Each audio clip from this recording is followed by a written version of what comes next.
going through chapter 6, of course. And I hope everyone's week has gone well so far. All right. This is data collection design, the qualitative research method. So this is one that well acquainted with. Of course, like I always say, we get organized first. Don't forget to get that week 6 discussion in. And don't forget to upload your completed chapter 6 writing assignment.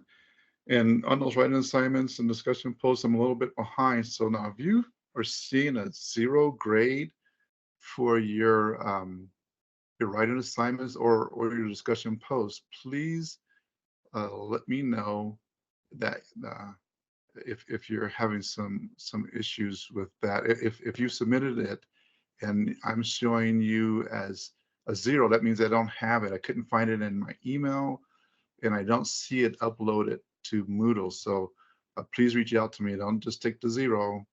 And even if you forgot to submit it or didn't have time to submit it, reach out to me. Please, I've decided I'm going to be a little more flexible on that because we had a lot of issues with technology and absolutely. Okay, so yeah, so please reach out to me on that. Okay, all right, so let's review some APA style formatting. I know that Professor Hannon also has mentioned this in our WhatsApp community. So yeah, this is a requirement for Windsor University. It's going to be a requirement for every university I teach at. I've taught at 6 different universities and colleges, and every one of them has APA style formatting as a requirement for the undergrad and graduate courses, and especially in the PhD and doctoral programs. So this is a part of research and development. So this is something that we need to get down. So we're going to spend the first half hour in this lecture reviewing this, because this is going to be very important to you to get this down. And it can be confusing. Trust me, I go back and I have to review all of the time. I've been using it for 10, 15 years now. So I still have to go back and review it. In fact, I've been using it for 20 years probably. Some of my undergrad. Yes, Aliyah? Okay, sorry. Okay, so is everyone seeing the presentation?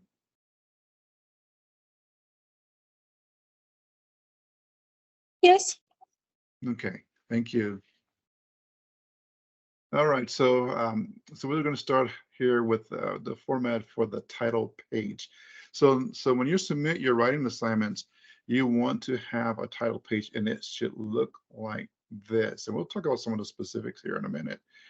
But a page number, the paper title. So this is the title of the assignment. So I'll give the assignment a title. So you want to put that here. And then the author, that's you. So that's the student name. It goes here. And then the affiliation, that talks about the university and then the department that we're in. And so this is, of course, the MBA program, if you want to put that. And then the course title, and we don't have a course number here, but this is Research and Development Management. And then you put my name here, the instructor's name, and then the due date. You can also put the date that you submitted the paper, you completed the paper. I will accept that as well. Okay, so any questions on that? Okay. No, it's clear. Thank you. Good, very good. Okay, so good. So here now, this is the main content of the paper, and you'll see you'll begin with the title again on the very next page. And notice how this is page 2 now.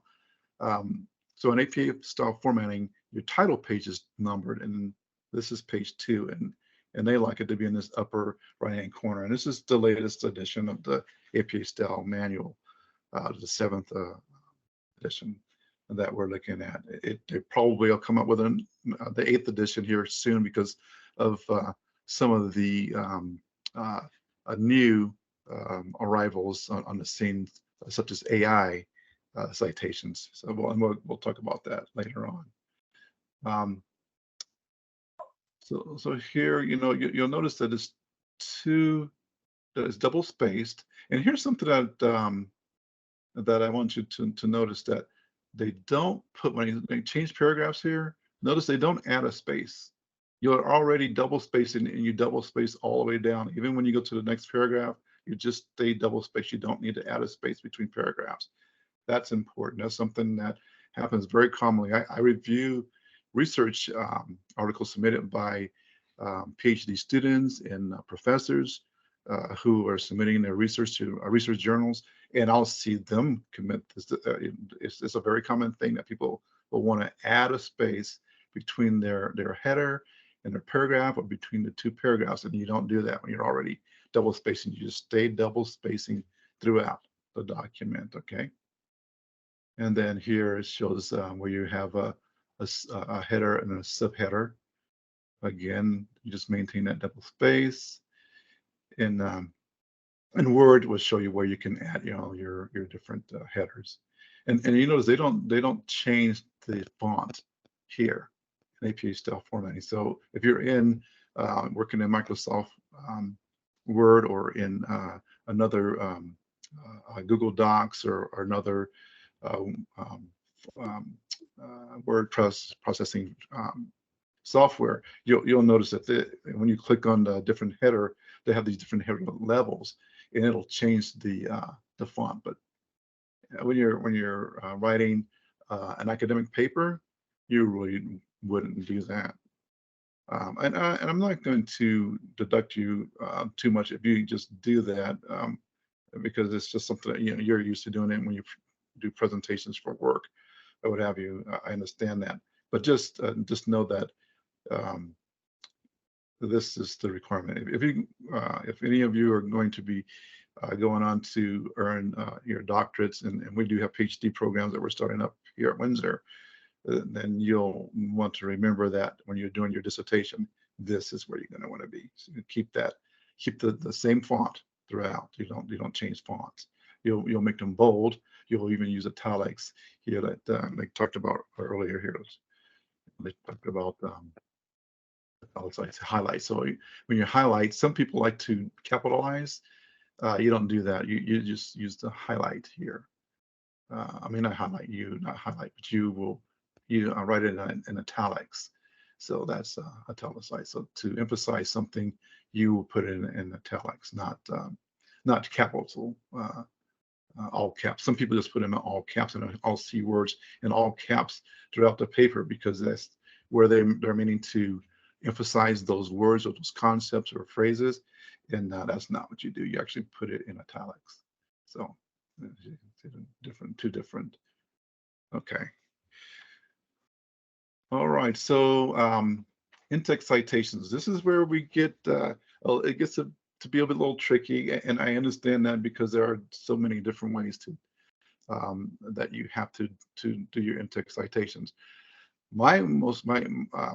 If you're adding an Intext citations, you're already winning points with me. So that's number one. If you're adding your Intext citations, I am very happy to see that. But let's talk about the format, because there are some formats that you have to use. So here they're talking about parenthetical citations. Both the author and the date, separated by comma, appear in parentheses for parenthetical citation. So in other words, they're talking about you're just talking about something, a concept that you read and you're familiar with, and you know that you read it from this source. I know that you're all very intelligent. You have a lot of professional experience. A lot of you are currently doing research, and you have and you probably published as well. I wouldn't be surprised to find that. But if you are mentioning anything about a concept that you did not invent or come up with yourself or establish, and you're not the established subject matter expert on that, you have to cite a source to to kind of support your claims and the things that you are your assumptions in your paper. It doesn't matter if if you're quoting someone verbatim. You should add a source that supports what you're saying. So yeah, you can say something and it may be true, and it may even be common knowledge, but always in academic papers, you have to add something that supports that that theory or that concept. That's not just your narrative that you're talking about in your paper. You can be talking about your life or something else. That's fine. You don't have to have a source for that.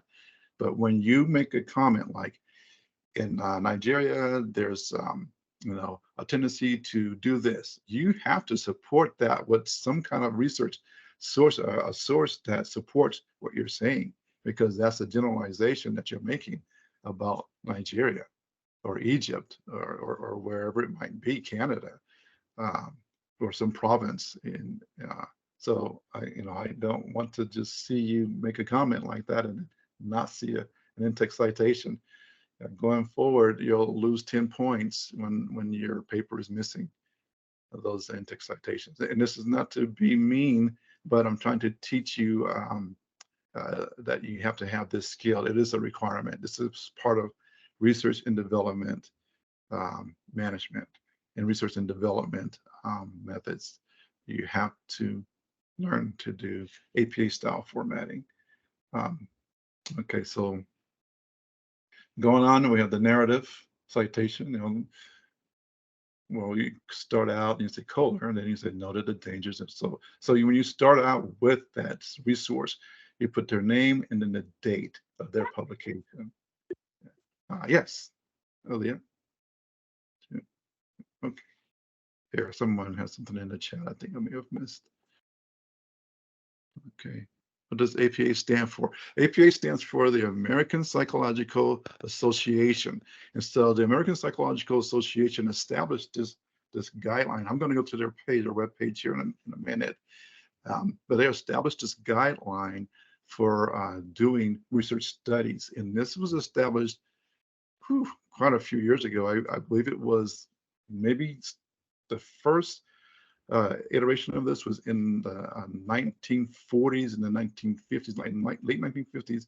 They had their first edition of the APA manual. Yes, Samia? So Professor, I'm just really walking back Mhm. towards your last slide where you said that if in-text citation is missing, then they will be like missing 10 points. But just want to input that if suppose since we are like really referring to the textbooks, right? So we are going and reading the textbook for each chapter, and then we are writing these assignments. So Mhm. if it's only the textbook and then I am writing everything in my own language, then it's not a candidate for in-text citation, correct? If you are reading a textbook and you refer back to something that is in the textbook, you would then cite Schindler in here. No, In if your it is paper. all in my own language, then it's not correct. If you go back, if you talk about something in the chapter and you mention a concept that you read in that chapter, you have to cite Schindler in your paper.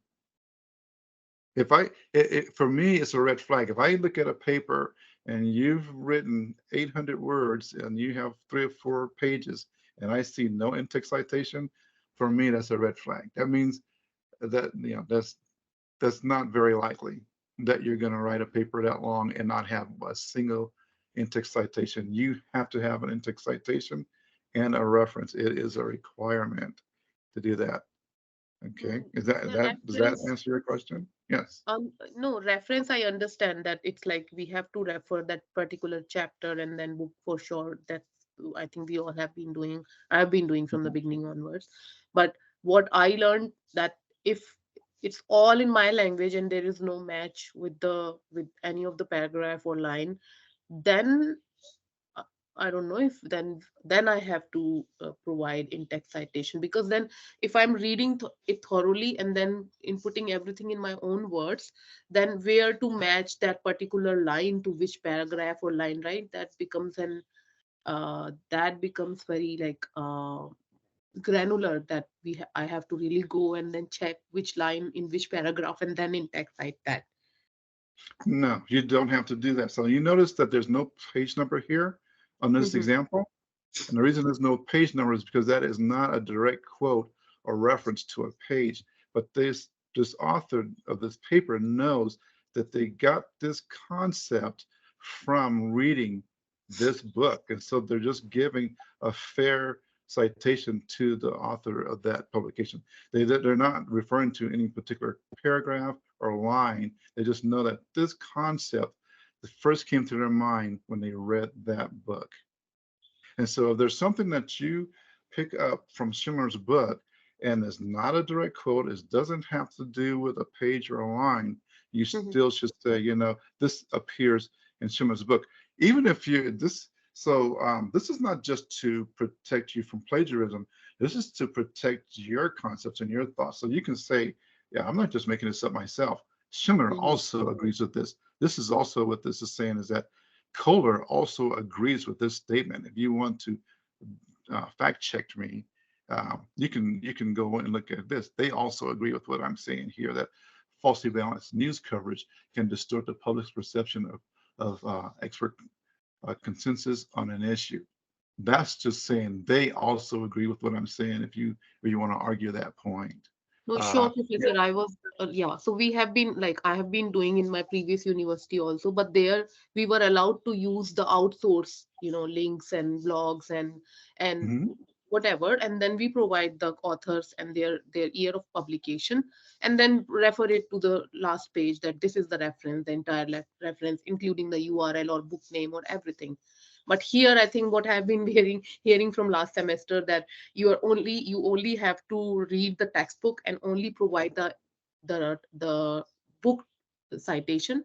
So that's why it came into my mind that I'm already referring it to the end. But yes, if you want that we refer it within the paragraph as well, yes, for sure, going forward we can do that. Yeah, it is a requirement. So this is a research and development methods course. So any other courses that you take here at Windsor, they might not require that, but I'm trying to teach Mhm. you a skill that is applicable to what you're learning in this course.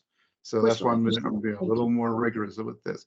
Um, so thank you, Sammy. Those are very good questions. Yes, Mr. Abdullah, Mr. Muhammad Abuela. Yes, it's more or less the same as Samia question. But if I'm Mhm. taking all the text from the same reference, shouldn't I add the reference at the end of the research? Absolutely. We're going to get to that in a second. But this is not a reference. This is an in-text citation. So Okay. this is not, yeah. You'll have that. Yeah, we'll get to that in a minute. Like I said, we're the first half hour is going to be reviewing this. Is a lot, but this is I'm teaching you a specific skill in this course. This is the research and development uh, management. So I have to teach this. This is not going to be as rigorous um, a requirement in other courses that you take here at this university. Probably not, because they're not going to be directly related to doing research. But I have to show you what the requirement is for this particular subject. And that's why I'm being such a stickler on it, because when you leave here, I want you to have an understanding of this and how um, journals, if you do a research study and you submit those to a journal, these are going to be the requirements. Trust me, I know. I review the papers, and they have to be revised again before they can be resubmitted to the journals. The editors are very, very, very strict about that. So anyway, those are good questions, and that's why I'm reviewing it, because I know there's been a misunderstanding about it. Very good. Okay, so and then there's the narrative citations I was talking about. So this is where you directly go in and you're not quoting them, but you're making a direct reference to something that they talked about. So you can say Kohler then you put the year of the publication, noted the dangers of falsely balanced news coverage. And so that's how you would do that. And then here it says in 2016 color. So this is where you continue on with that. So you're not doing it in this format, but it's in 2016 color noted. And a lot of times right here at the end, I think we'll do that in a minute. If you're given a direct reference to something on the page, then you put in parentheses back here the page number, and just the page number. It doesn't have to, because you already mentioned this name and the publication date, but here would be the page number. And I think they're going to give us yeah, here, there it is right there, and the page range there. So, and this is again, this is a paraphrasing, where it's not a direct quote. There's no quotation marks there. So you're putting this in your own words, but you know that you read this from Webster Stratton. And so you're giving them the credit there, the publication date, and then here the page of where you read that. But you're not quoting them verbatim. You're paraphrasing it, putting it into your own words, because maybe it was too long and you wanted to summarize it. And so you paraphrased it there. Okay, and then these are the long paraphrase. And then here, you'll notice it has this et al. That's because there was more than one author for this publication. And it used to be, if you had 5 or more authors, you just, in your reference page, you just listed the first 5. And now on your reference page in the 7th edition of APA style formatting, you put up to 20 authors, believe it or not. And that's not here in your Intext citation, but on that last page, that's the reference page. We'll get to that in a minute. And some more on paraphrasing. Okay, so here's the reference list, and this is what I believe Mr. Abuela was referring to here. So yes, this is the reference list that goes at the end of your paper, and it's a separate sheet. It isn't connected to the bottom of the last paragraph of your paper. You do a page break and you create a separate page for your references, and they like it to be centered here in the top of the page. And again, like all double space. And here's something that's very peculiar about APA style formatting. In the reference page, you notice here this first line is on the left margin, justified. And look, the next line is indented. That's very unusual, but that's how they do it in APA style formatting. They indent every line after the first line. See, this one has 3 lines. They're all indented. And again, this one 3 lines, and the next the second and third lines are indented.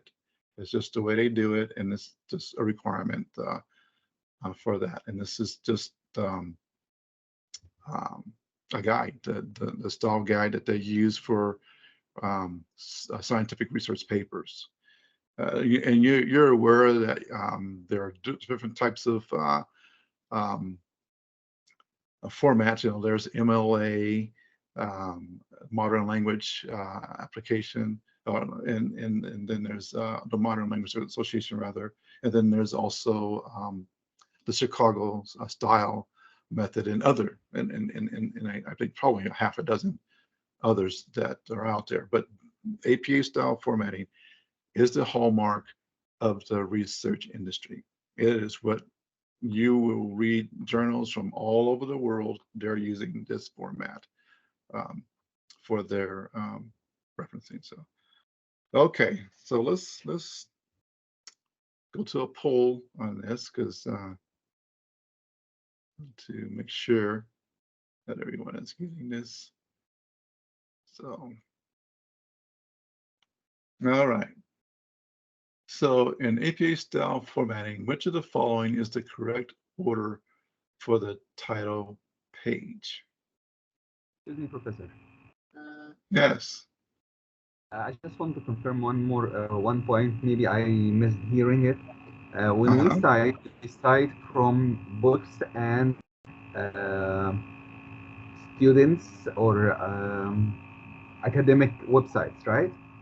Mhm. Only, or any website? Yes, correct. No, Mhm. yes, like only academic websites or just No, any? no. Any website that you use, you want to give a reference there. Okay, So, thank you. absolutely.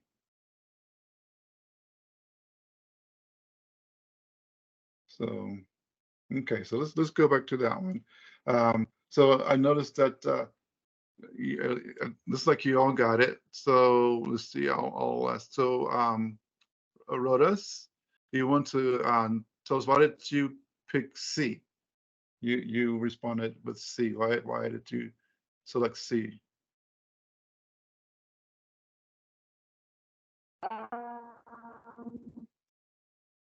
Um, and well, I was a bit late when joining the class. I didn't hear you present about this part, but Okay. I've been doing it on other classes. Yes. For example, the entrepreneurship class.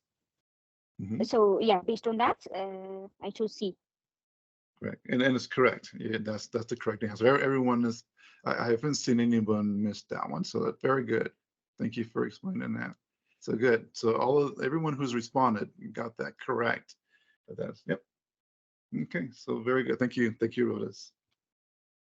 Okay, so now the main rule for in-text citation and APA style formatting is that if you don't have a direct quote, then you don't need to add a citation. Is that true or false?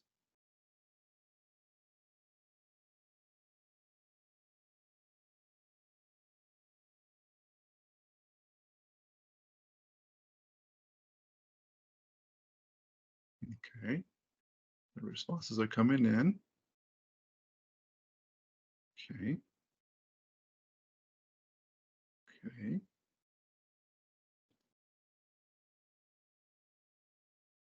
We'll let a couple more come in.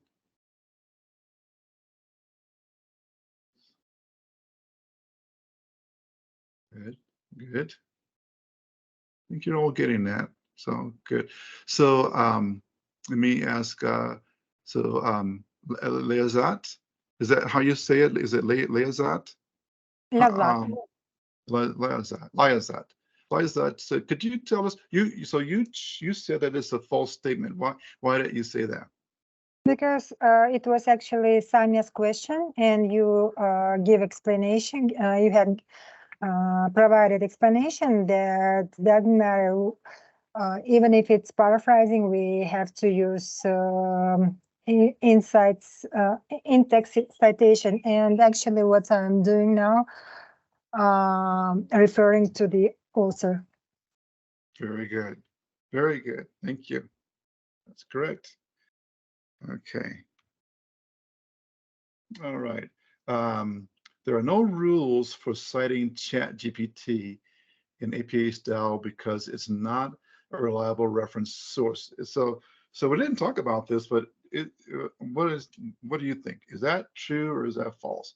There are no rules for citing ChatGPT in APA style because it is not a reliable reference source. Okay, is everyone seeing the presentation again? It's talking about that poll, ChatGPT. Are we back there? Yes, we can see. Okay. All right. So good. And you guys all got that right. I didn't see anyone who I like that did. She was very honest and says she didn't because I didn't discuss this. But yeah, actually AP style a reference page actually has a now they've added this. So this is why it's important to actually go to the website.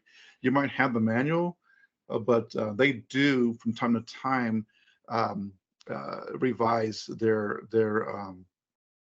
requirements on their website. So you won't find this in the 7th edition manual because ChatGPT is newer than that manual is, and so this is now how you would do that. So, and so it has a little explanation there about how you would do that. So, because everyone uses it, you know, and we know that, you know, students use it, and instructors use it too. We use it for formatting courses and curriculum.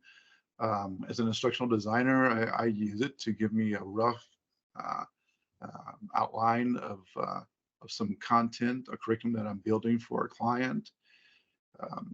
I might use it to format my syllabus for a course, and plot out a course. Even the courses that I'm building for future here at Windsor, we will use AIs, ChatGPT and other AI tools for that. And you know, they do these avatars now where you can have your own face or someone else's face, or your voice or someone else's voice, and do an entire lecture in these asynchronous courses where you just write the script, and then the avatar powered by the AI will actually narrate the course. So it's quite remarkable to me.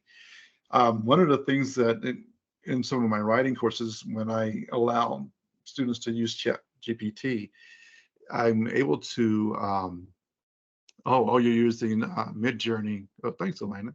Yeah, okay, for images, yeah, because Midjourney will create an image just based on your description, and it's not this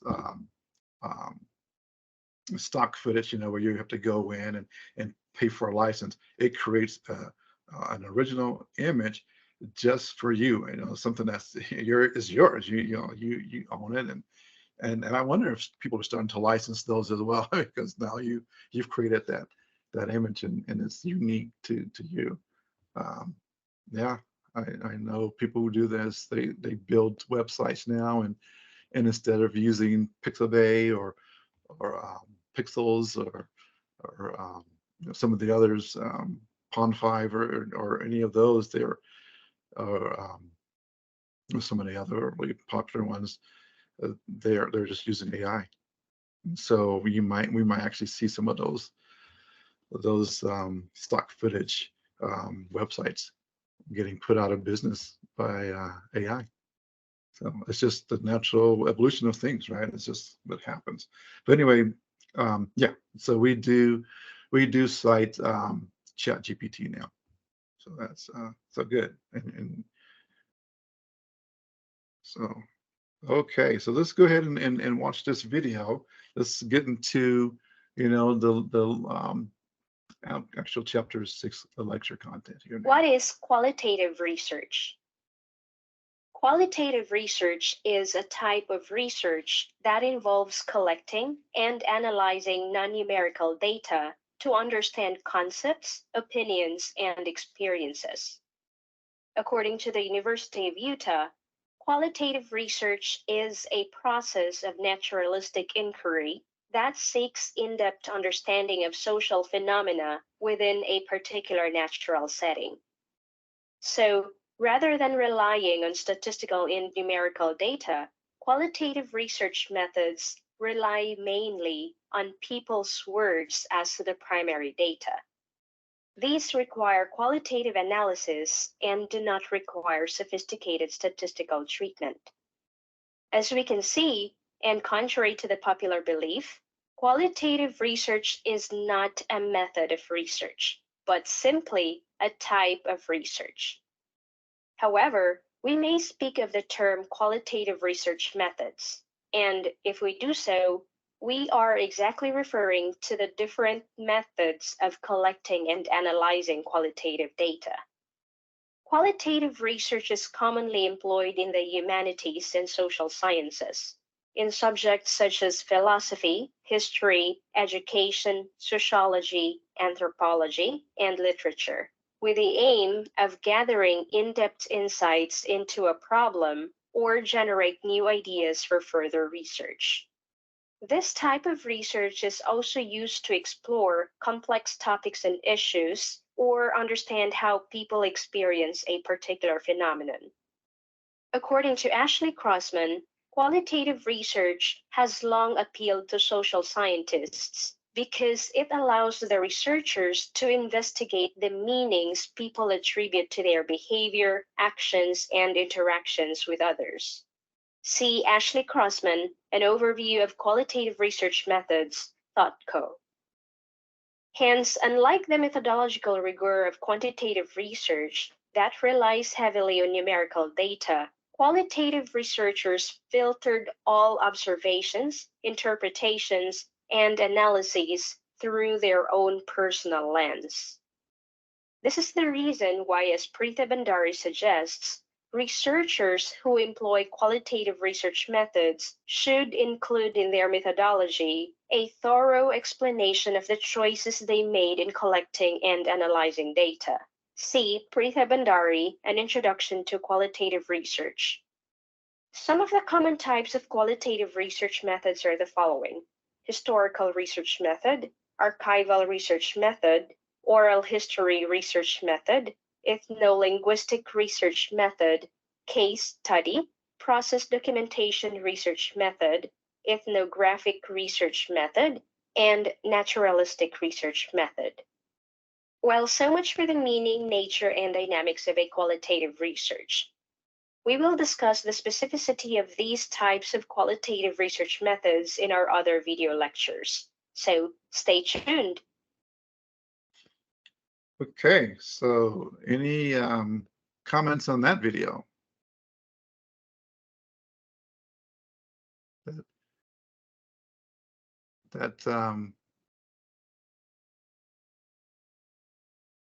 Okay, what else do you think about that? Let me go to the next slide here. So data collection design, qualitative research. Okay, so qualitative research methodologies have their roots in a variety of disciplines, including anthropology, sociology, psychology, linguistics, communication, economics, and semiotics. So, and they also talked about education in the video. Okay, so the fact that results cannot be generalized from a qualitative study to a larger target population is considered a fundamental weakness. So let's talk about that. So why is that? Why can't you generalize it from a qualitative study to a larger target population? And I think you may have hinted on this in our last lecture.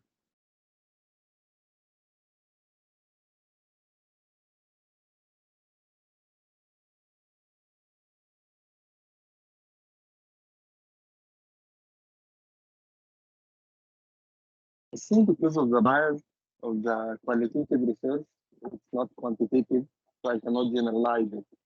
The qualitative is just asking some sort of questions or to know some habits or observing some people.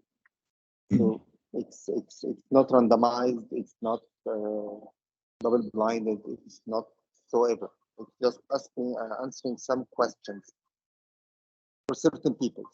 So I think it's, to some extent, it might be biased. Mm-hmm. Yes, it can be, right? And even in the video, it says it's from the perspective of the researchers. That I have to be very, very careful about that, and we will talk about that again. Anyone else want to comment on that? That was very good. Yes, Samia. So I think even if like it's a great way of bringing the valuable insights when we are using the qualitative research, and definitely provides a deeper understanding, but they can be constraints, and really on high levels there could be sample size limitations because of the large population, and then time and resource constraints, that how many people we would need and how many resources we would need to be able to really reach to that point when we are covering that large population. So yeah, so those could be the very high level points, but there could be more, just few points I would coming in my mind. Very good, very good. Yeah, very good. So it could be that this research is targeting a specific demographic, a specific geographic area, because they've noticed some kind of a trend there, but it wouldn't apply to the general population because maybe there's something that's just affecting that one area. I think about Flint, Michigan, here in the United States, where there was an issue with the water. And then they noticed that there was some specific, things that were going on with the water, and they were noticing some illnesses, and the water was contaminated. But it affected that one community. They couldn't even make it so that it was a study that would could be taken and then applied to the general population of just Michigan itself. And Mr. Hussein says it depends on concepts and opinions, so it could be different from place to place and from one to another. Yes, absolutely. Very, very good. Yep. Okay, so historically, qualitative methodologies have been available much longer, some as early as the 19th century, so that's in the 1800s, than quantitative tools managers rely on so heavily. While qualitative research currently accounts for about 20% of research expenditures by businesses, so that's 20%, new technology is helping to rapidly expand the insights drawn from such methods. So again, we're talking about this, how technology is transforming everything.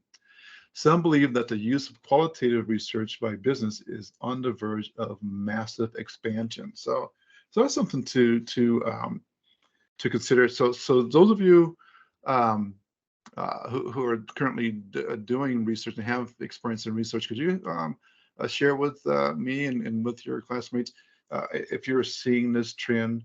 Is this something that you'd agree with, that this qualitative research by business is starting to pick up pace? Is starting to be something that's more commonplace? Is that true in your experience? I can just explain how I'm doing the sort of research and investigations, and you can also assist me if I'm correct in my suggestion. Like before we start our projects, we definitely collect information from our clients and from the team of the clients. So we base on the information that we get from them, and afterwards we make conclusions and develop our hypothesis. So I believe that it's very it aligns with this qualitative research, because we indeed we collect this information and then we work with it. Okay, very good. Thank you. Yes, Mr. Mohammed Abuela. Yes, sometimes when you are making some focus groups to know the doctor trends in prescription, there is no quantitative question, so it might be qualitative research also, because you are asking about their trends, their prescription habits, number of patients, type of patients that they are coming. So it's general question, open-ended, not closed-end, not qualitative, quantitative questions. So focus group also might be sort of qualitative research. Okay, and so there's a trend for them to use this more and more. Is that what I'm hearing? Is that correct? Yes, I'm using these focus groups a lot, especially when I'm launching a new product. So I'm asking about the doctor trends and their acceptance for such products in such indications, without any quantitative, without any asking quantitative questions.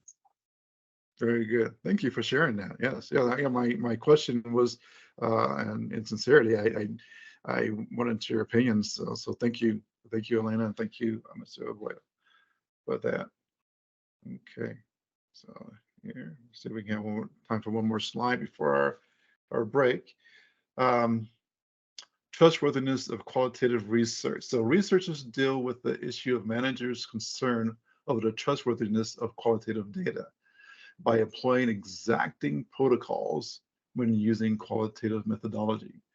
So some of those protocols will include carefully using literature searches to build probing questions, thoroughly justifying the methodology or a combination of methodologies chosen, executing the chosen methodology in its natural setting, for example, field study, rather than a highly controlled setting like a laboratory.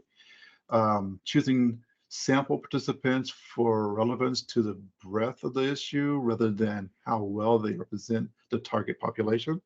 That's interesting. And developing and including questions that reveal the exceptions to the rule or theory. That's also a tough one, right? And that's a great way to avoid bias by revealing some of the exceptions. So you want to know if they don't like your product and why. Carefully structuring the data analysis, comparing data across multiple sources in different contexts, and then conducting peer researcher debriefing on results for added clarity, additional insights, and reduced bias. So we have about a minute before we break. And it's okay, we go it over a little. I'll make sure that it'll be 10 minutes no matter what, where we end. But any feedback or questions on that?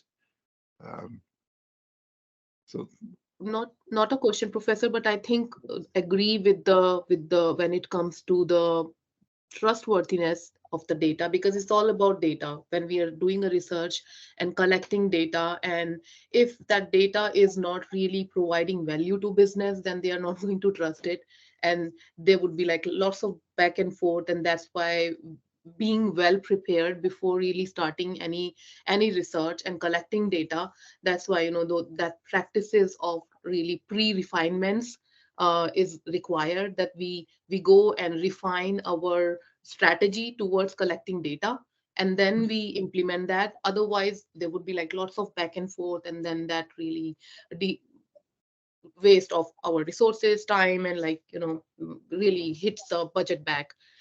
So agree with that approach, that it has to be very trustworthy data, and business should be happy. Okay, whatever we collected is useful towards the goal. okay, good, very good. Thank you for sharing that. Yep, yes, very good. Anyone else? Professor, Yes, sorry. yes.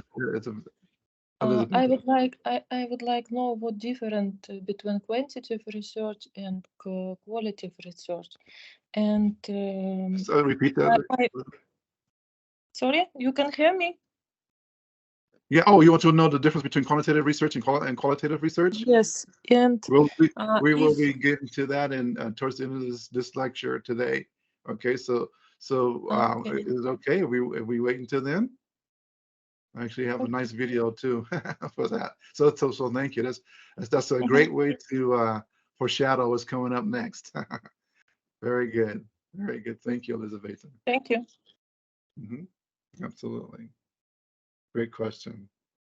Okay, so and then here let's just quickly go through this. So this is I want you to kind of think about this one. Maybe we'll talk about it when we come back after the break some. But this one I found a little perplexing, and but it's in the chapter, and I just wanted to get some feedback on this from you, especially some of you that are currently doing research. But so the bar graph plots in use and considering research techniques. In this visual representation, bars are plotted on the XY coordinate plane. Mobile ethnography, mobile qualitative, text analysis, webcam-based interviews, social media analytics, and online communities are marked on the x-axis here. And then the 10 to 20 that ranking are marked on the y-axis down here. And this is in use and considering. So this is interesting for me. So this is where this so mobile ethnography is right at 38 currently in use, and then here they're considering it. So these are the different types of online communications. It used to be you used to have to go in person and do this, but now everything is just, you can do almost everything virtually now, and even social media analytics. So it's interesting. I found that very interesting. So Anyways, let's give that a thought. Let's take a 10-minute break here. So that has us back here at I think it'll be 10:0. Is that 10:03? Okay, 10:03 here. And so yeah, it's good so far, and I appreciate you putting it with me with that APA style review. But yeah, I had to cover that. The university was concerned, and so yeah, all of the professors probably going to review that here. So thank you. See you in 10 minutes. Okay, bye-bye. Okay, so we're ready to get started again. Okay, I wanted to just quickly go to that APA style website because I did promise that I was do that, and I kind of skipped over it when we just before we went on our breaks. Let me go to that real quickly here because someone did ask about it, and I want to make sure that you. And I put the link for the website in the chat, so that's there for you as well. Well, here, this is where I go, and you don't have to have an account and log in, but you can just go over here. And someone was wondering what does APA stand for? This American Psychological Association. And if you want to get into the history of it, you can use any of these other links here and the different things that they do. But here's where this is my go-to tool. I go over here, I'll click on reference list, reference page, title page, paper format, citations, in-text citations. And when I want to get to something very quickly, so if you want to review something like in-text citations, you can just type it in there and then do your search, and then it'll give you all of the particulars about in-text citation. And and this is very, very detailed, very thorough. And then if you click on some of the links, how you would do clip art, and it give you instructions on how to do that specifically. This is very good, to review. It's just a good resource. And it's straight from the mouth. Now, some people use Purdue University's online writing lab called OWL.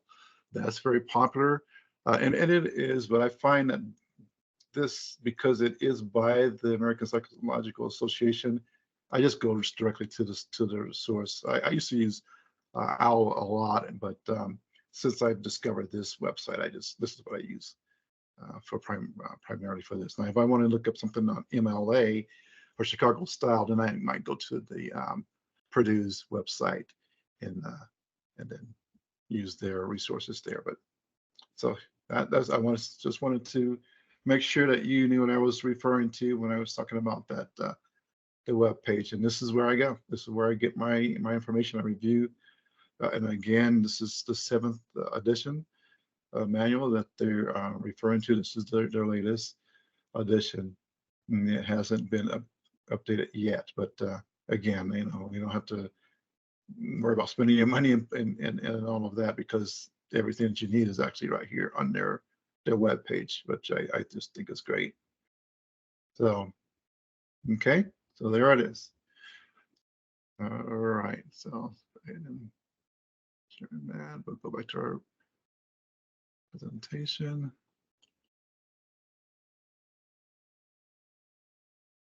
Okay, so let's go ahead and begin with a quick poll here. And we were talking about qualitative research here. So let's, so in this poll, I'm saying that the qualitative research design has been around much longer than the quantitative methods mostly used by managers today. Is that true or false? That should be false. That false is misspelled there. So is that true or false?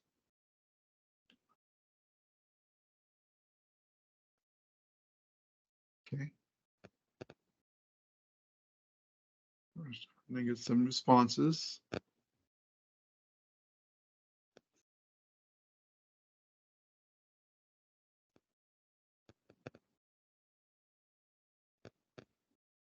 Okay. Good. Good. Everybody is responding. It's true. Okay, Mr. Clement. It's true. I hear you, Mr. Clement. I'm going to come back to you in a minute. And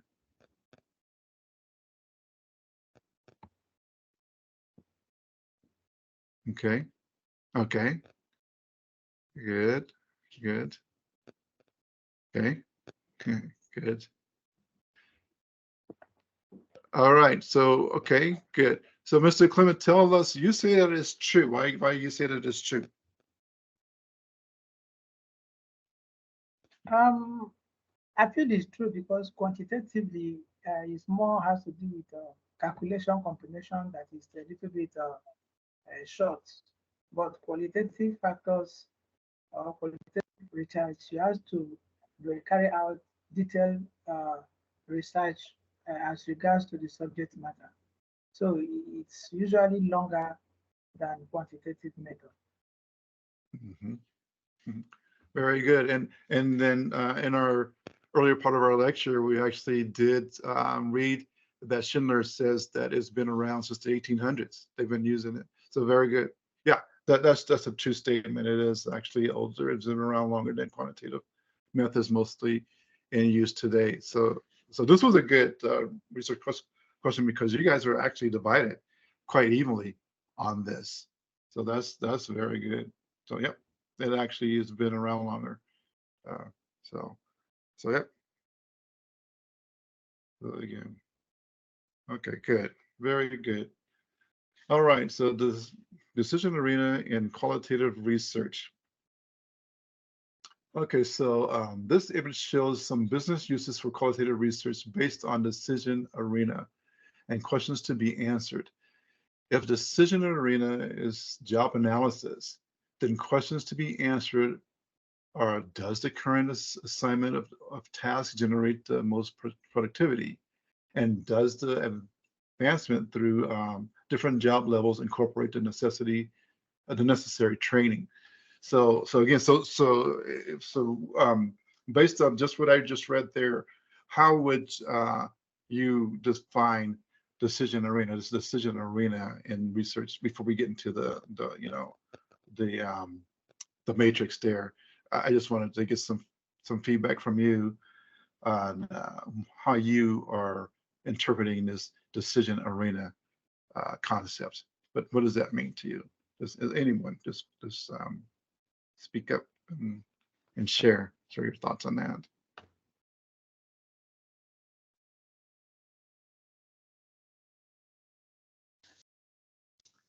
So not did any deep level study on this, but what I'm understanding from decision arena could be that decision making out of the data analysis we have completed.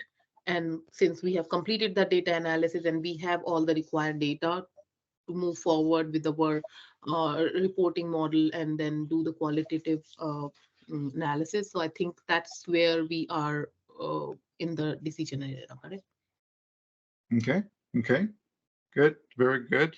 Anyone else want to give their opinion on this? And really, I'm just looking for an opinion. It doesn't have to be right or wrong. It's just how are you interpreting this description here about what we're going to discuss here in this matrix in a minute. But what do you see in your perspective, this particular concept, this decision arena? Okay, so think about that, and I'll start to go through the matrix here. So decision arena, job analysis, questions to be answered. So does the current assignment of tasks generate the most productivity?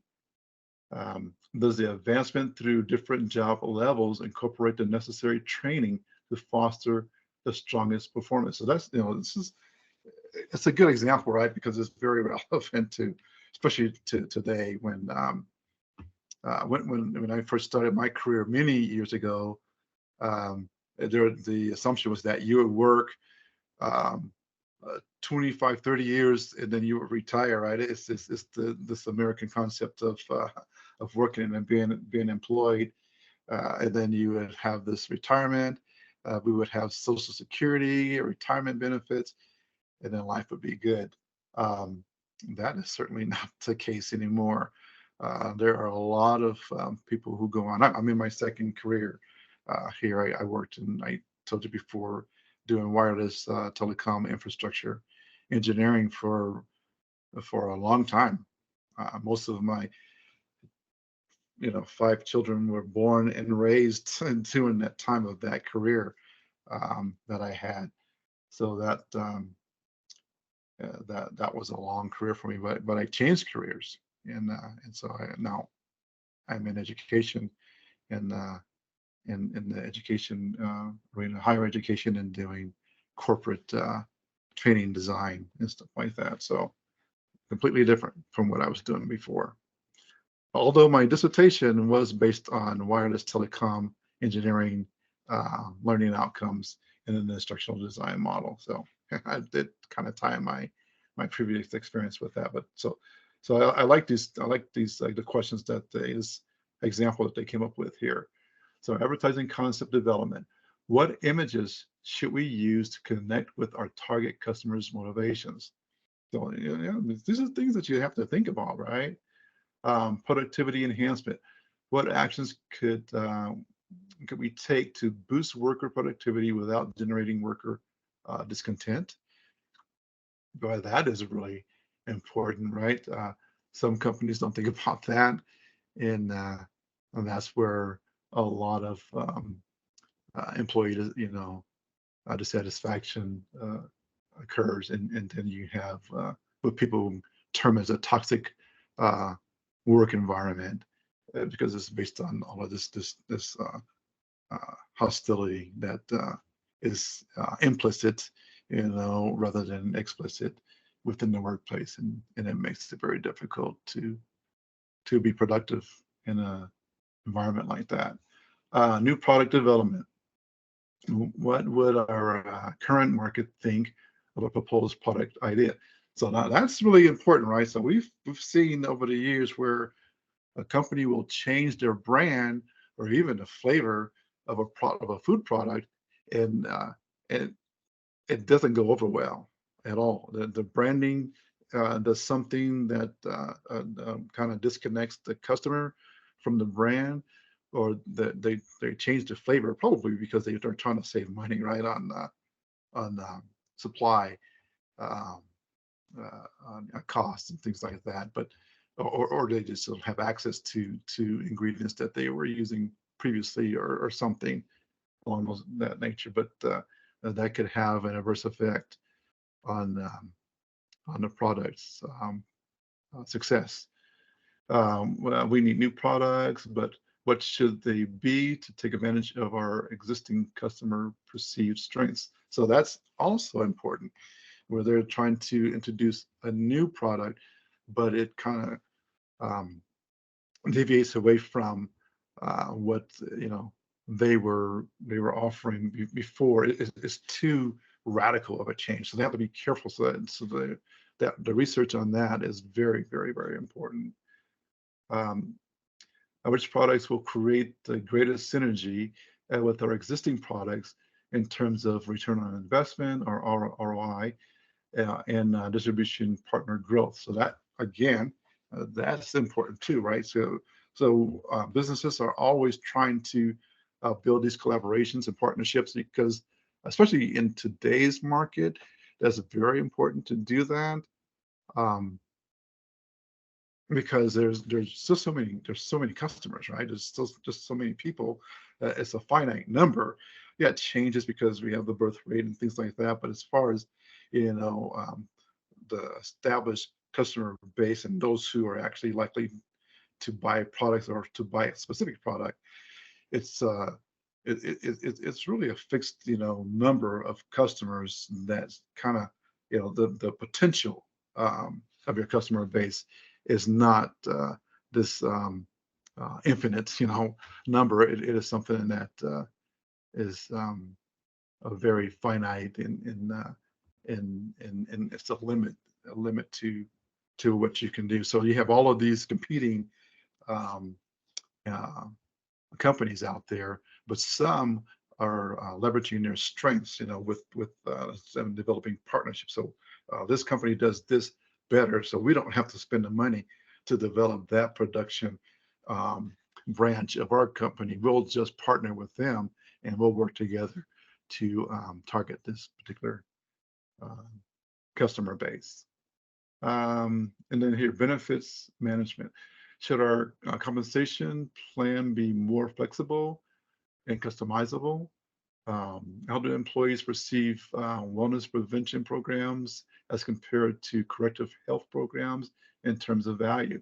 So that's becoming more and more something that companies are looking at, right? When I first started in the workplace, eons ago, a long time ago, no one was talking about mental health. It just wasn't something that you even talked about. In fact, it was taboo to talk about it in the workplace. You could even lose your job if you talked about having mental health issues.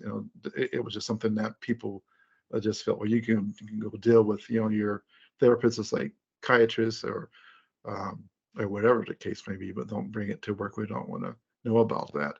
That has changed. Again, going back to how they try to avoid these toxic work environments.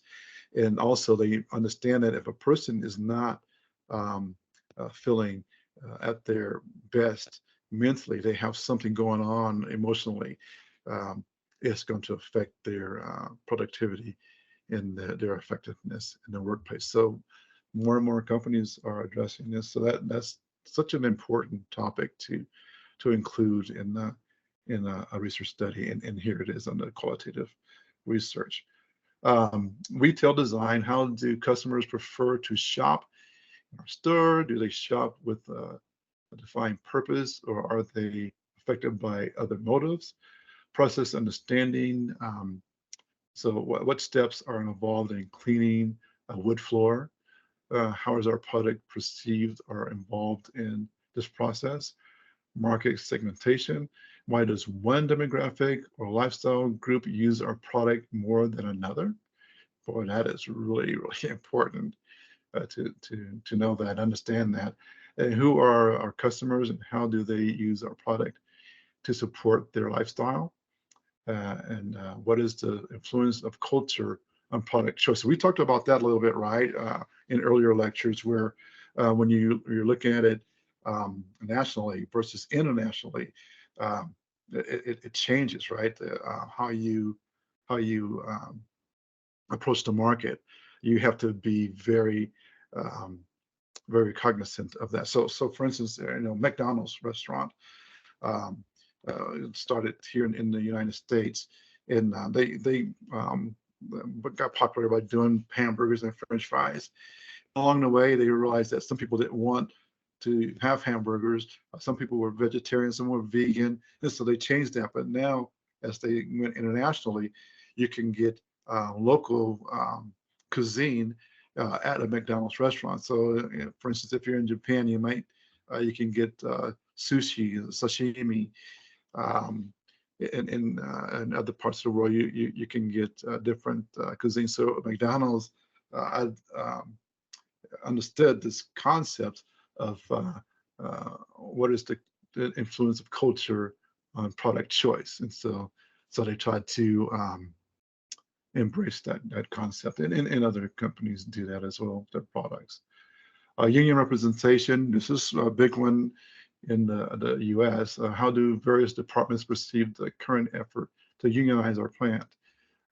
Where and what are the elements of discontent? Unions were really big in the U.S. in the early 1900s. I think it really started with the industrial complex where they had a lot of these manufacturing jobs, and some of the working conditions were very harsh. If you've ever read Sinclair Lewis's The Jungle, it may be an exaggeration, but talks about some of the, it was a life and death, and people died doing these food manufacturing jobs, and but there was no nothing, no type of policies in place. They didn't have an OSHA or anything like that to do this, Organization for Safety and Health and Hazard, or so this it was just something that they had to deal with. And in the automobile industry, again, unions were really big in that as well. And then people wanted to be treated fairly. They were being worked. We have, the typical 40-hour work week here in the U.S., and some people are going to different formats of that, where they do 4 10-hour days, or they or some other format. But used to be people worked 7 days a week, and there was no set time. They just, slaves away. They would just kind of go and report at these jobs, and they probably would come home maybe once a week. They would actually stay at the facility. So these unions, were really popular then, but not so much now. They're not as common in the workplace now. So that's why this is a question that's in here, union representation, because some people like them, some don't. Some people see them as a benefit, some see them as a detriment. So the sales analysis: why have once loyal customers stopped buying our service? So that's definitely a huge one. And I think, like we were talking about, the influence of AI on some of these stock images, websites, and some of the, in fact, even how we do instructional design. Now you can go to ChatGPT and some of the other AIs and build an entire course, and people upload the courses to LinkedIn, Coursera, the Harvard's, edX, and others, and they sell those courses that are being created and generated by AI. And like I said, they have the avatars and everything, the whole thing, and they are bypassing the whole instructional design, e-learning developers, and just getting this content out there themselves. Now, it's not great, because there are some concepts that you need to understand. You need to understand andragogy and some of the other concepts in that goes into building effective content. They don't have that theoretical background, but again, just as people are publishing books using AI, the books are not perfectly edited, but they have a book out there, and if they sell it for 10 cents, well, people buy it. And so that's changing how books are published, and how editors are paid. So it's causing quite the uproar in quite a few different industries. I can tell you that right now. And again, I talked about in higher education, where I actually encourage my students to use it, because in writing, you have to know how to use your semantics correctly in order to get the results that you want from ChatGPT and other AIs. If you don't use the correct semantics, you're not going to get what you want. And I will give them a prompt, and based on how that AI generated their response, I know they didn't use the correct grammar and semantics. They'll say, I use it to my advantage. And you just have to learn to adapt to these things, and that's what some of these research questions are talking about here. So let's get some feedback from you. I've been doing a lot of lecture there, and a little more than I like to do, but I just wanted to get to that, and I wanted to. So now it's time for you to give me some feedback on this decision arena. We had some comments about that. I want your opinion and what you think this means, and then also how you might see this being used in some other types of research study. So let's do some critical thinking here and share your thoughts. So anyone, when you're ready, just speak up. There's no right or wrong. This is where we're just doing some critical thinking and giving our opinions on this. So there's no worries about that. Don't worry about that. Just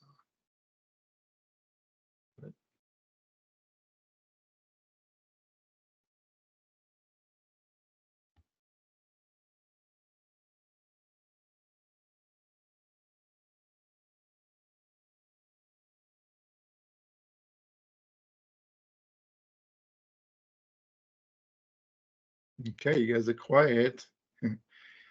So yeah, let's go into to look at this. So qualitative research design. So this is the graph that is in chapter 6, and then because it starts with our whole beginning here and recruitment screening questions. But here, this is what's kind of unique here, and then it talks about develop interview discussion guide. Okay, so schedule activities, assign pre-task, develop activities including stimuli, sync and asynchronous. And then here it says collect and prepare the data, debrief data, collect responses. So let's get into this part of the model and sync and async. I want to talk about this. Develop activities including stimuli that are synchronous and asynchronous. So what might that look like? What kind of stimuli or stimulus? So something that is having some kind of a interaction with your population, your participants.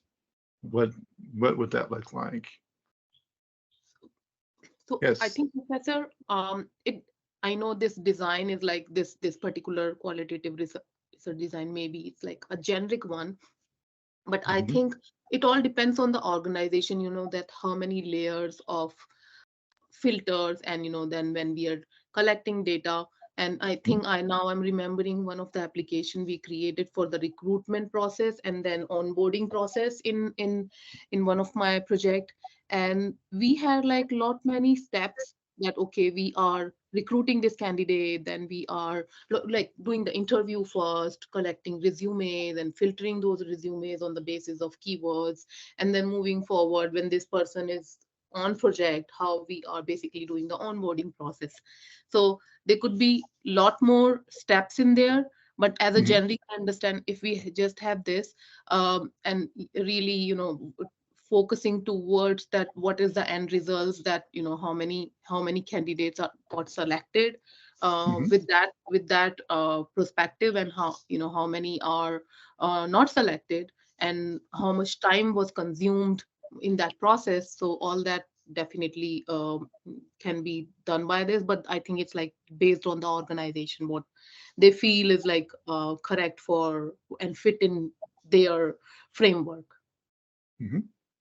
Good, very good, thank you. So yeah, so let me go ahead and I shouldn't make any assumptions about the synchronous and asynchronous. So with synchronous, what they're talking about, something that is happening in real time. Like this lecture, this is synchronous. We're recording it, and later on you can review it, but that would be asynchronous because it's not happening in the moment. You'll be reviewing something that's that you can't interact with anymore in real time. And so that's synchronous versus asynchronous. And as Samuel was sharing with us there, I think that's an excellent example, because when you apply for a job, the first steps in the process are all asynchronous. You're going to be filling out your application. Then you might, receive an email saying that your application has been reviewed. Then you might be invited to an interview. Until you get to the interview, it can be a phone interview, a video interview, in-person interview. Everything in that process is asynchronous. But when you're in the interview, then that's synchronous. That is your time to to shine, and you don't have the luxury of going back and doing your research. You have to be prepared because it's all happening in real time. So that's really good. And then she talked about that onboarding process as well for the some of her clients. So good, that's really good. Anyone else want to comment on that? So it says to schedule activities, assign pre-task. So what could that look like? Samuel, you talked about that a little bit in her comments too. But what kind of activities might you schedule? And yes. Professor, in my opinion, I think that is for qualitative research design. I think it is concerned for every, maybe for example, any topics, Professor, because in my experience, when I studied my PhD, I studied for 2 years, but I didn't make any before I finish before I do that research. I quit because in our country is a really crisis. We cannot study everything right, but now it's normal state.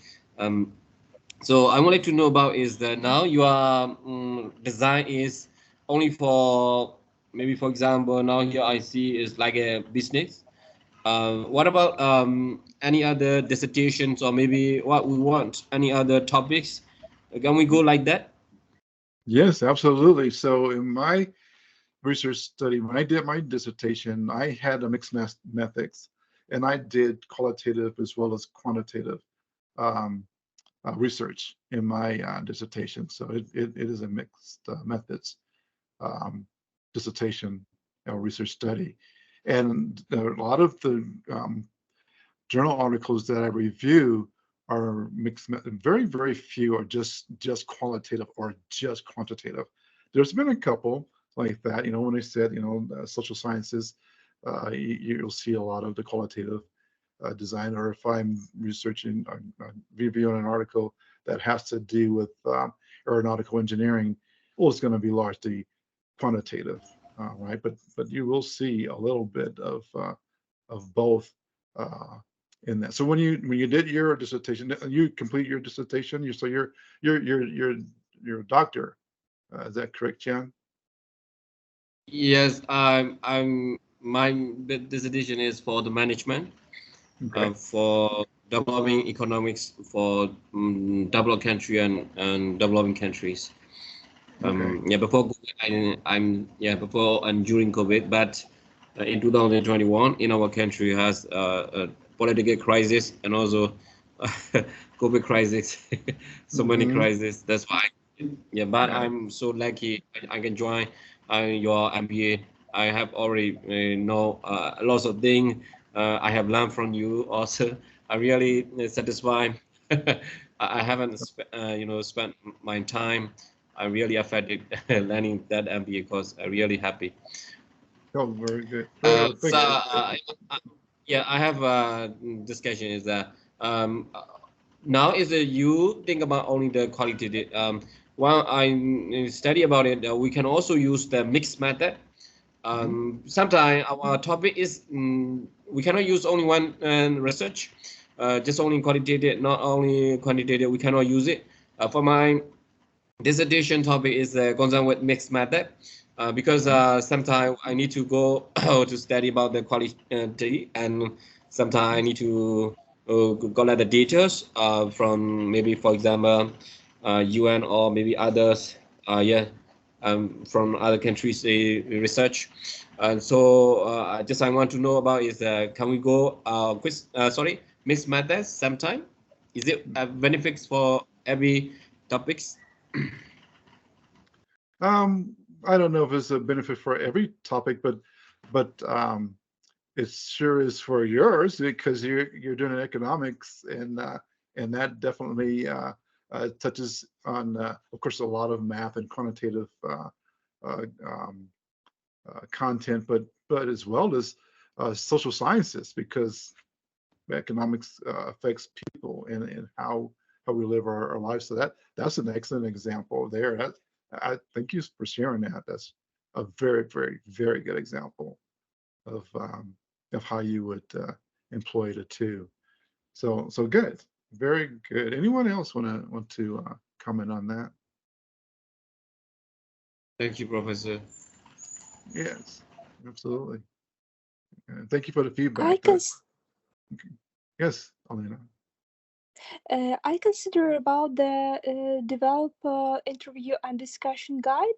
It's about the exactly collecting data from activities. What I mean, for instance, on my case, when we have projects for sales audits and we arrange different we call it briefs with different participations of the customer clients not clients team, and we plus we discuss, plus we take additional information from that, and then we go and research and make a certain conclusion. So I consider it maybe that. Okay, yes, good, very good. Anyone else?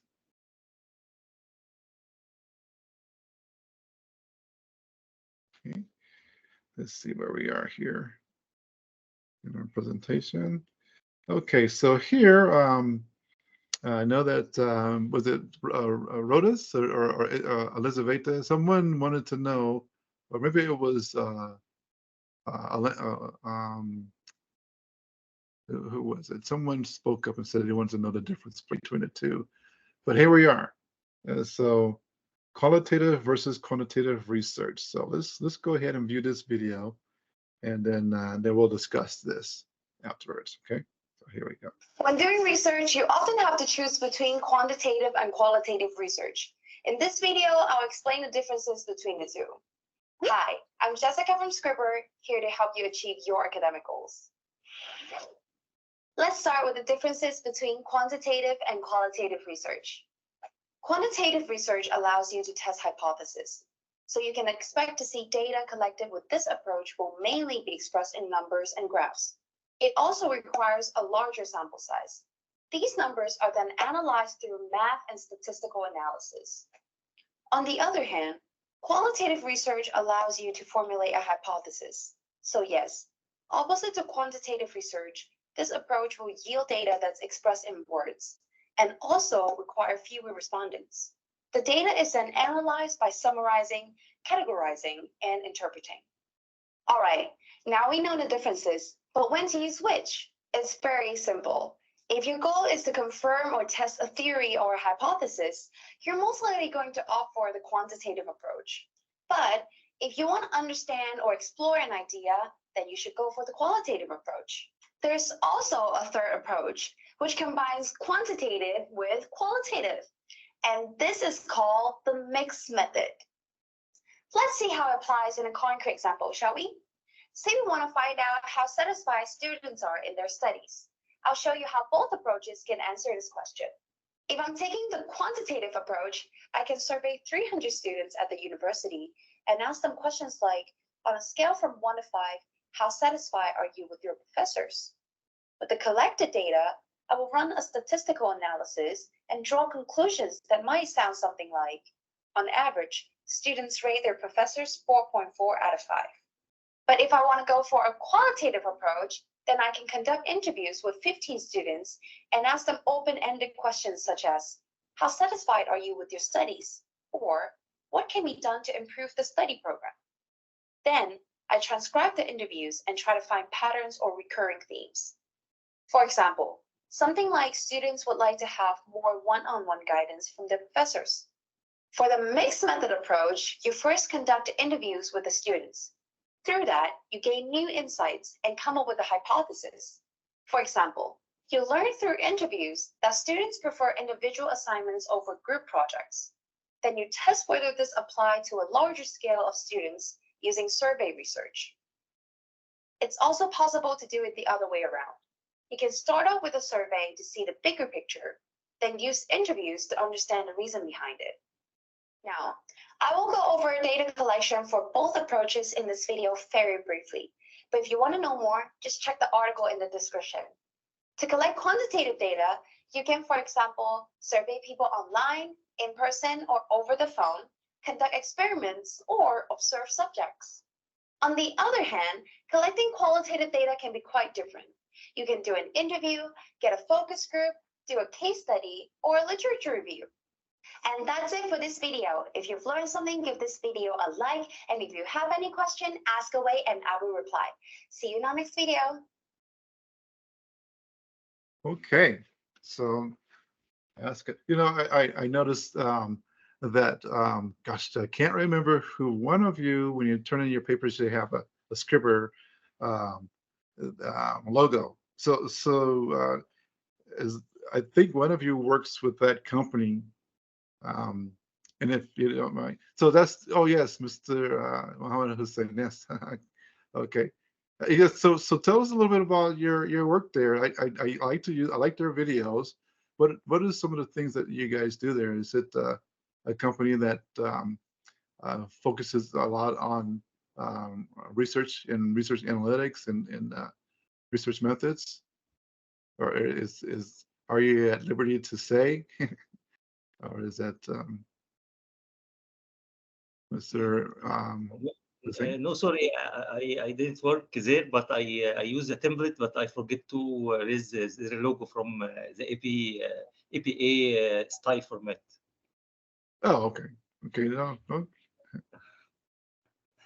Very good.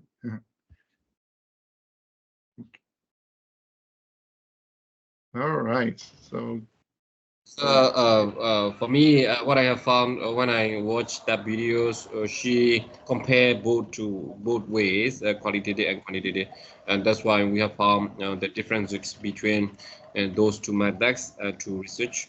I have already suggested. I think sometimes we need to do both ways. Some of the topics she has also already explained how to lead from qualitative to quantitative, and how to connect from quantitative to qualitative.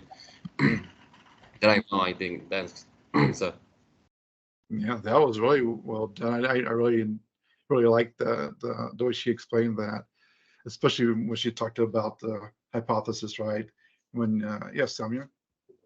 So in the front, in the first slide, or I think in the first slide itself, she was mentioning about the testing of like that. Okay, in the quantitative we have test, right, and then in qualitative we don't. I don't know if I agree with that. I think theoretically it might be, but then in the real time scenario we need to think from the perspective that when we are having these focus groups and case studies and everything, and then later on, for example, when we are building a software, we are having these focus groups and we are understanding the user's point, and when we are building something, and then finally we are actually doing all kinds of testing, right? We are doing the end-to-end testing to understand if whatever user or consumer wanted, is that there. So I think in the real-time scenario is not applicable or may not be true, because then we always ends up doing the testing, and as qualitative itself is like self-explanatory, that it's like about quality, right? That we want to make sure that we are meeting those quality standards and really moving forward with that quality. So I mean, that was like little only that slide, but other than that I think I agree. Thank you. Okay, very good. No, that's a very good point to make, Samia. Is that when we're watching something like this, and it's a general overview, there are some specifics that are going to be missed, and it could lead to some assumptions. So thank you for bringing that out. That's very true. We need to take into consideration that. Yeah, very, very good. Very good. Okay, let's see. So where are we now in our presentations? Okay, so qualitative compared to quantitative. All right, so here we go. Focus of research: understand and interpret. This is qualitative. On the quantitative side, describe, explain, and predict. All right, researcher involvement on the qualitative side, high. Researcher is the participant or the catalyst. That means that you're the one that's driving the responses. And or on the quantitative side, is the researcher involvement is limited, controlled to prevent bias. Interesting, right? And then research purpose on the qualitative side, this is in-depth understanding, theory building, okay? And then on the quantitative side, this is something that some of you just talked about, describe or predict, build and test theory. Okay, so this is, that's interesting. Maybe we'll come back to that in a second. And then the sampling design and qualitative is non-probability or purposive, convenience, snowball effect. So meaning that, you know, one concept builds upon another until you have this much, you know, a larger concept that develops from the smaller one. And then on the quantitative side, it's based on probability.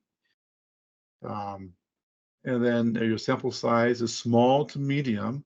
In qualitative research, they talked about this, and we mentioned this too, right, earlier in the lecture, where you can't really apply your qualitative results to the general population. And then here on the quantitative side is medium to large. So they tend to take a larger sample size in quantitative research. So the research design, okay, here Mr. Chan talked a lot about that. So may involve or adjust during the course of the project. Often uses multiple methods simultaneously or sequentially, and consistency is not expected. So that's interesting, right?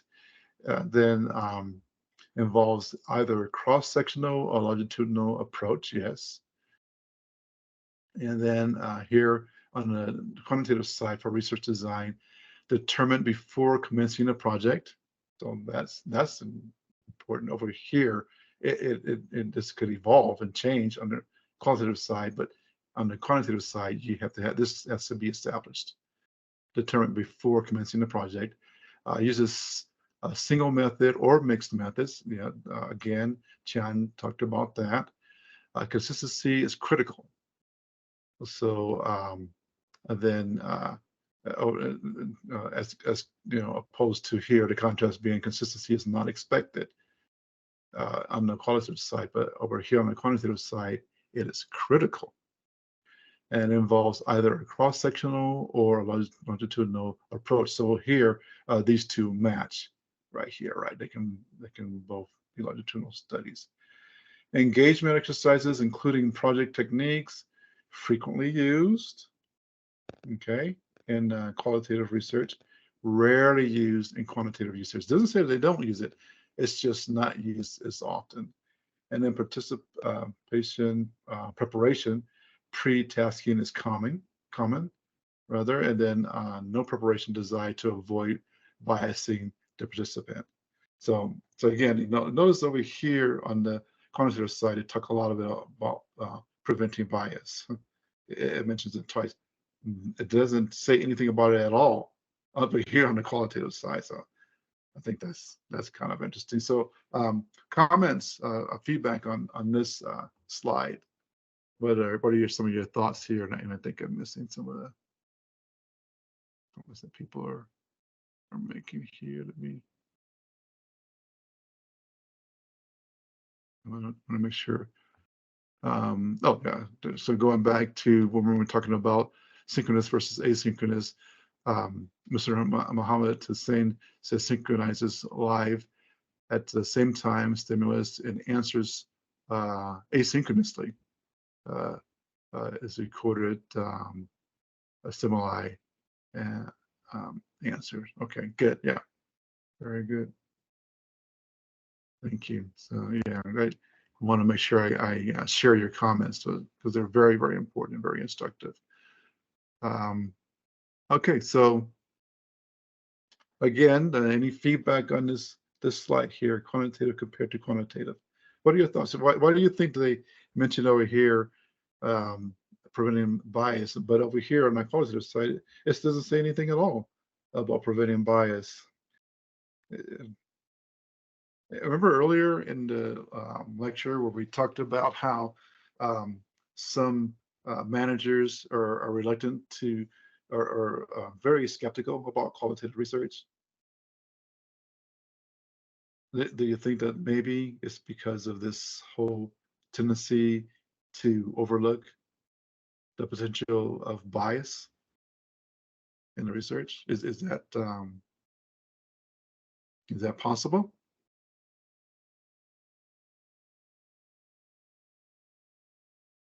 Sorry, Professor, what's the question? Okay, so my question is, why in this particular table did they point out this contrast between qualitative research where, for instance, researchers' involvement is limited on the qualitative side to control to prevent bias, and down here the participation preparation pre-tasking is common on the qualitative side, but over here it says no preparation desired to avoid biasing. Why is the concern on here more on bias than it is on the qualitative side? Yeah, I think reading the qualitative points, I think everything looks correct other than the testing part, which was I was mentioning before, that I'm sure most of the organizations are going towards qualitative approach than quantitative, because then their focus is really towards their own organization goals and benefits, and then that particular research is really paying towards what their goals are as an organization. So agreeing there, yeah, the only point that I would again point out that testing is very crucial in for every research, that and then when it comes to trustworthiness from the business side is always that if the data is really correct, even though you had those work group focus groups and got all that data from the very reliable sources, but then still towards the end when we have a product ready, the quality is the main, and that's why I think it's the process which is being accepted by various organizations, that they can really thoroughly make sure that okay, whatever product they created after all that research is really helping towards their business and is meeting their goals. Yeah. Okay, very good. So I really appreciate you bringing up your concern here with this research purpose, in-depth understanding, theory building. Then over here it says describe, predict, or build and test the theory. I'm going to go back to what the video was saying in when it talked about hypotheses. So it says in the qualitative research you would formulate a hypothesis, and in quantitative research we're testing hypothesis. But then you remember she did mention that in formulating that hypothesis, then that hypothesis that's formulated in this quantitative research, quantitative research, it has to be tested. So in essence, it agrees with what you're saying, Samia, is that in this qualitative research, you formulate the hypothesis, but then that hypothesis has to be tested. But I think the video is assuming that then you begin to morph into a quantitative. So your qualitative research efforts by formulating that hypothesis now morphs into a quantitative, something that has to be applied quantitatively to that hypothesis that was formulated in this qualitative area. Is that true? Oh, go ahead, Mr. Mohammed. Regarding the researcher involvement, in the first video, when she described the qualitative research, she said it's a naturalistic studies. Usually in naturalistic study, the researcher only observe or record. He does not participate so as to avoid bias. That's why here it's mentioned it's very limited, because he's just observing without any interfere.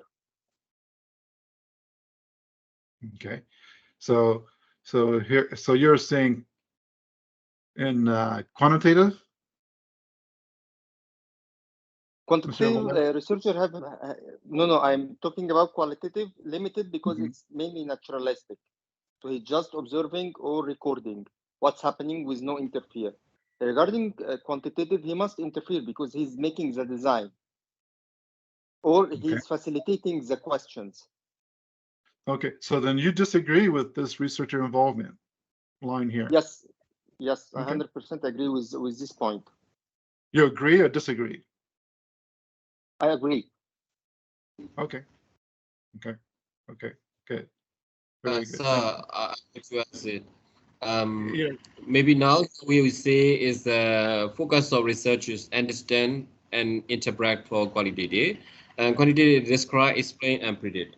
So what kind of data would you have? Maybe for example, secondary data or original data. Maybe for example, according to that mention, we can take secondary data for qualitative.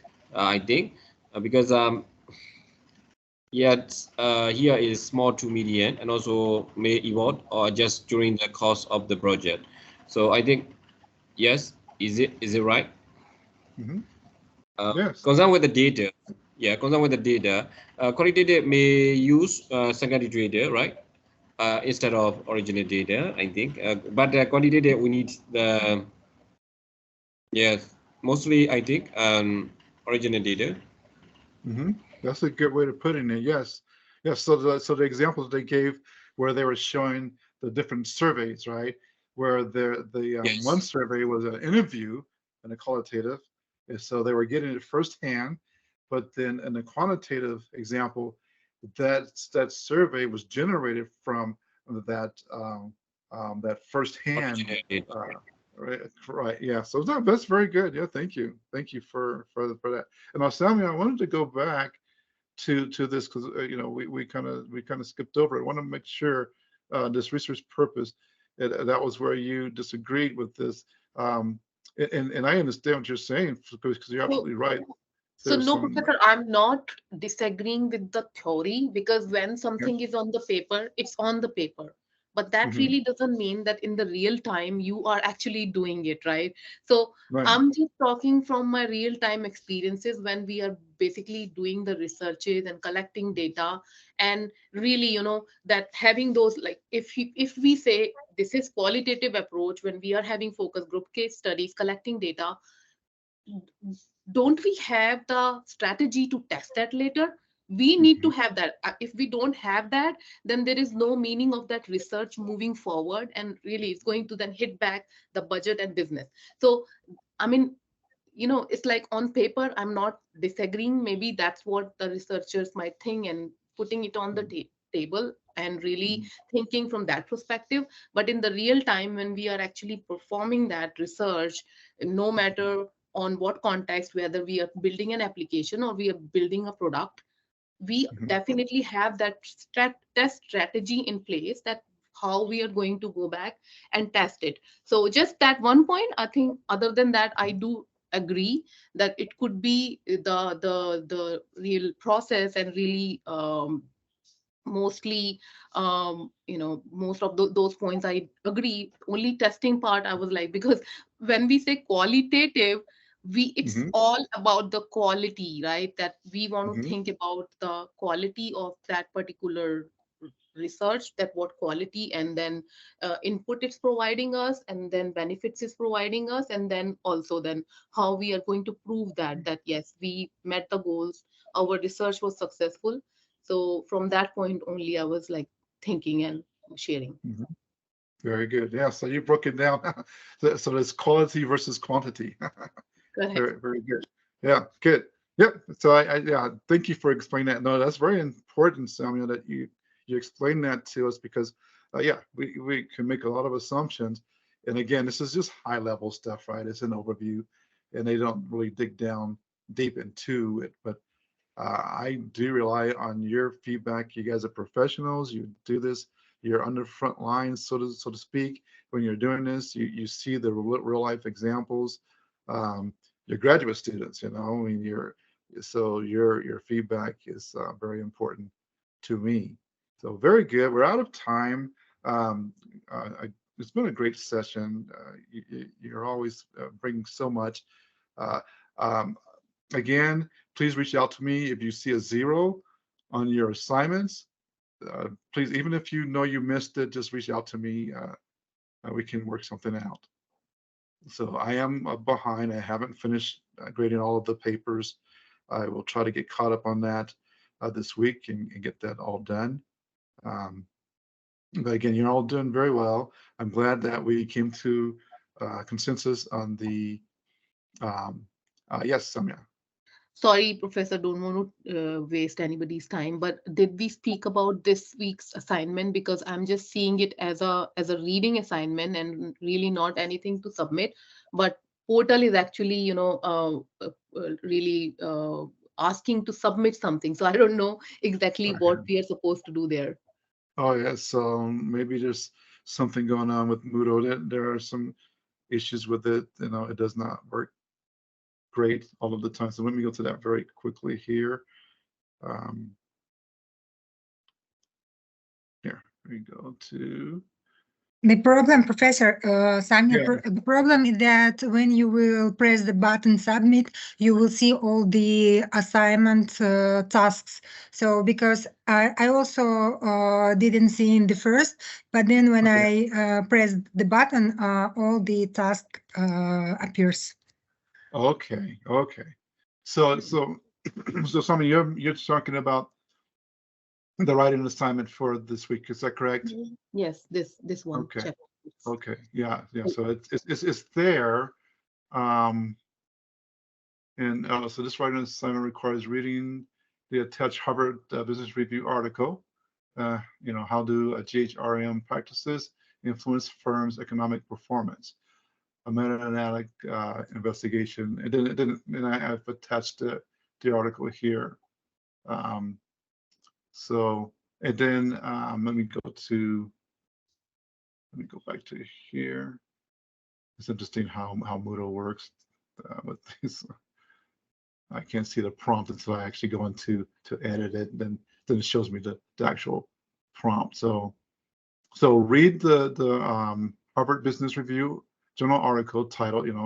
I give you the title there, and then in 600 to 800 words, answer the following questions. What are the research questions for this study, and how were they defined? Which sampling methods were used? How was the data collected? What are the potential biases of the study? What was this qualitative, quantitative, triangular, mixed methods? So at the end of the chapter 6, they talk about triangular mixed methods research studies. So you want to review that. And then your paper must be written in APA style format. We already belabor that quite a bit here and at the beginning. So including the title page, Intext citations, and reference list. So yeah, so let me know if you don't have that assignment. I can just send you this. I could download it and then just send you those prompts in the article. Okay. Sure. Right. Thank you, Professor. Yeah, I think it was prompting to submit something and I have nothing to submit yet, but now I see that when it's prompting and we are clicking on it, then we have all the questions and all the details. Thank you. Very good. Very good. And that goes for anyone else. Please reach out to me if you don't see that. And again, please reach out to me if you're seeing 0 grades or an ungraded paper. It could be that I've missed that you emailed it to me or what have you. But anyway, great lecture, great participation. I hope that you have a wonderful weekend. Please be safe, and then I'll talk to you soon. Okay, bye-bye, everyone.